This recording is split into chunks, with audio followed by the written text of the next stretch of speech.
Welcome back to Feel Good Funnel Fridays. I'm your host, Kim Sutton. Today, I am going to talk about how to repurpose your old content to fill your funnel. I am a mom of five. I have clients that I work with constantly. Again, I'm going to repeat, I'm a mom of five. So there's a lot going on in my house all the time.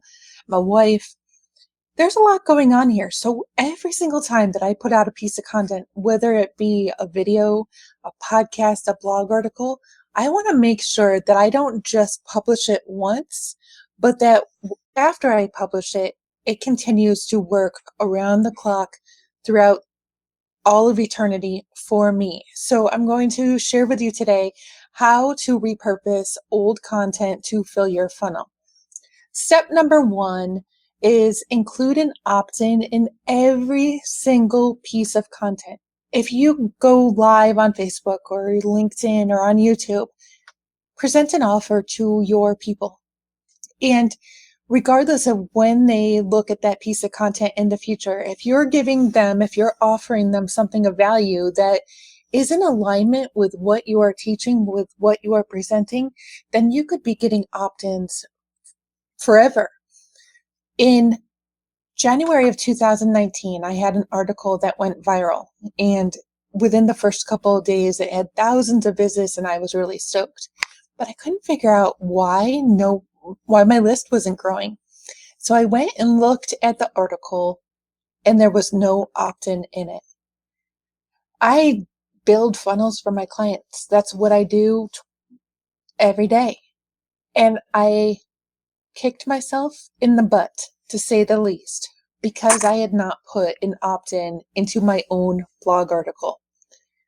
After that day, I went back to every single previous blog article and made sure that every single one had an opt-in included. And now every single blog article, every single podcast episode, every single video that I do does have an opt-in that is relevant to the topic that I am talking about. That includes today. For example, you can go right now to thekimsutton.com/FGF. I believe I'll put the correct link down below. But you can sign up for my 4-part free video training series on how to build your own feel-good funnel. No cost, no obligation, but it's my gift to you because I want to make sure that you can move forward building your feel-good funnel. So see, it's as easy as that. Give them relevant content that's going to help them out. So that is way number one on how to repurpose old content to fill your funnel. Way number two, and this is a little bit more complicated and techy, but I want you to optimize every single piece of content for SEO. So this includes your podcast episodes, your blog articles, every single piece of content needs to be optimized. If you're on WordPress, and that's the platform I use, it's really simple to know what you should do and what steps you need to take. If you're using a tool like Yoast SEO, that's a free plugin. I personally used the premium plugin, again, still Yoast SEO, but it gives me more expanded details on the steps that I can take it up and so much more insight, but I don't go that far deep. All I look for is green. There's a little circle at the top of each piece of content, and my motto to clients when we're working on theirs is green is good. I know there are SEO experts out there. I am not one of them, but my goal for every piece of content is to go for green.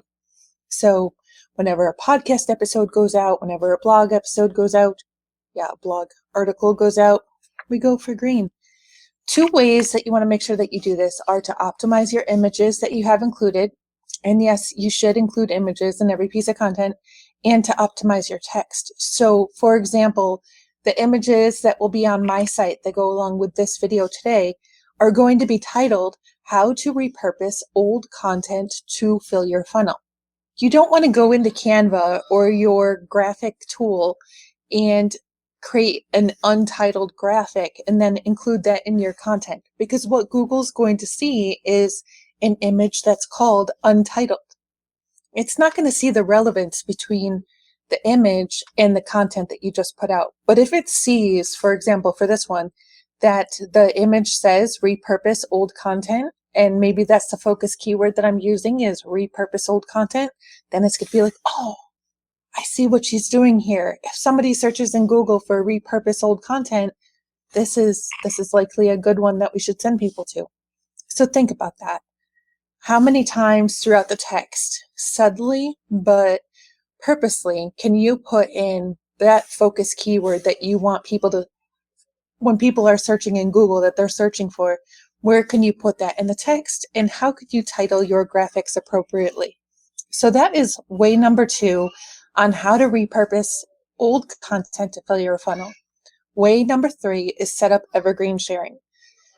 I love using Pinterest. I love using Instagram, Twitter, Facebook, but I don't like having to be in there every single day posting content. So I have an arsenal of tools that I have enlisted the support of to continually post evergreen content. Now, I need to use a disclaimer that if you look on this actual day, and I'm recording this on April 24th, 2020, the Facebook, Twitter, LinkedIn side is broken because we're switching from one tool to another.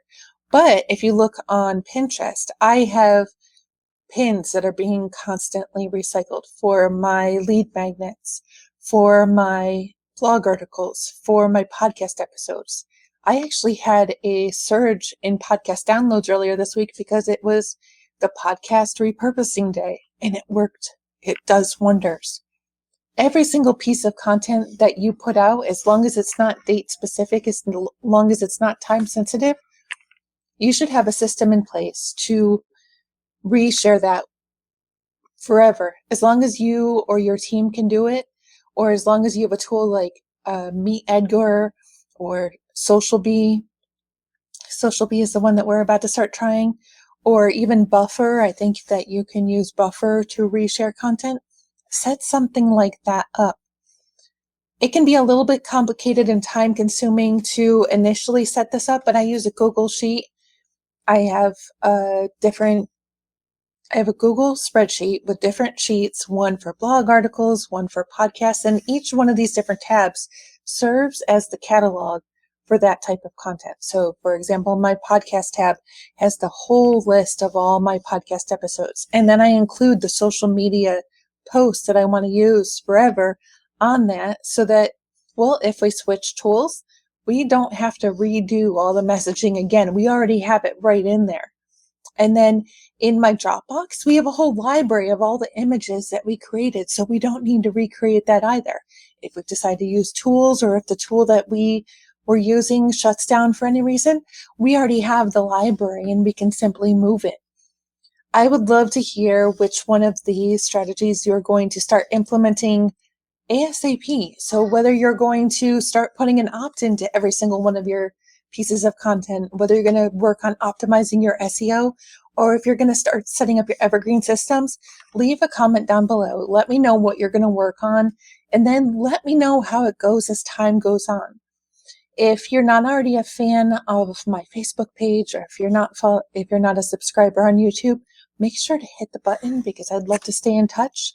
And with all this said, go forth and make it a positive and a productive day.